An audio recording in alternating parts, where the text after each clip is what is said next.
It's an art form in and of itself, and the art form is being genuine enough and honest enough and comfortable enough with where you are in regards to death so that somebody else can be too.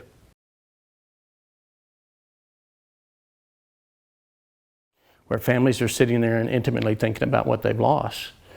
The thing that even makes it more convoluted, and I guess in a good way as well, that it would be great if you could say that grief is just about the sorrow, but it's not. It's about the sorrow and the joy mixed in together. And in the holidays, when you have families that, for example, a lady told me the other day, one of her fondest memories while she's struggling with a profound loss is the fact that they ran up one of the coastal highways and were able to put their feet in the ocean together. So she has that reference of great joy in regards to that comes during the time of the holidays because of the vacation and the time that they spent. And she's also going through the profound loss that she no longer has any opportunity for those events. It would be nice if grief is cut and dry, but it's not. It's all over the spectrum.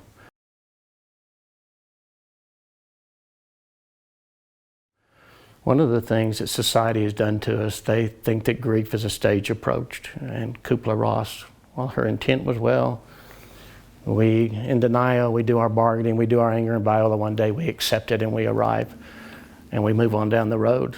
Nothing could be further from the truth. It's more cyclical, moving back and forth between the joy and the sorrow and the acceptance and the bargaining and the what ifs.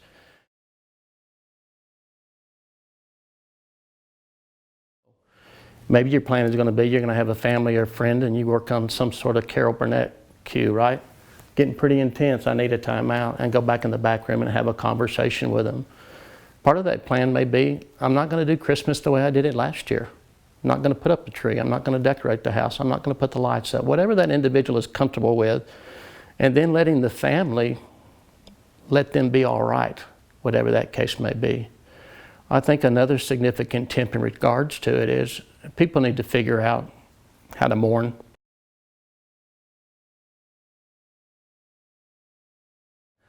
I lost my father about 9 years ago.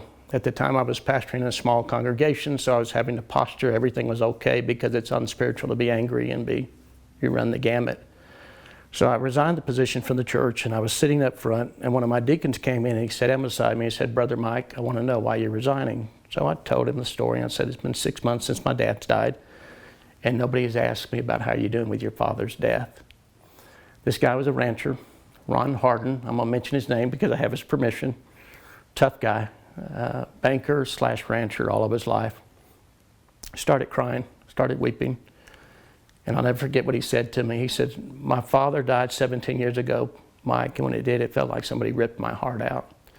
And for about the next hour and a half, I had some of the most intimate conversation with a man, not as a pastor, not as a deacon, but with two men who were grieving the loss of their father. I learned a valuable lesson that day. I was not being comforted and supported because I wasn't externalizing. I was so busy posturing. I wasn't safe. I wasn't secure. I couldn't let people know what was really going on with me. But immediately as I did, I experienced that sense of fulfillment. Externalized it. Immediately somebody was alongside of me, supporting me and encouraging me. And what do you do during the holidays? You find some folks you trust. And maybe you're that person that steps up and say, "Hey, if you need a listening ear, I'm here for you."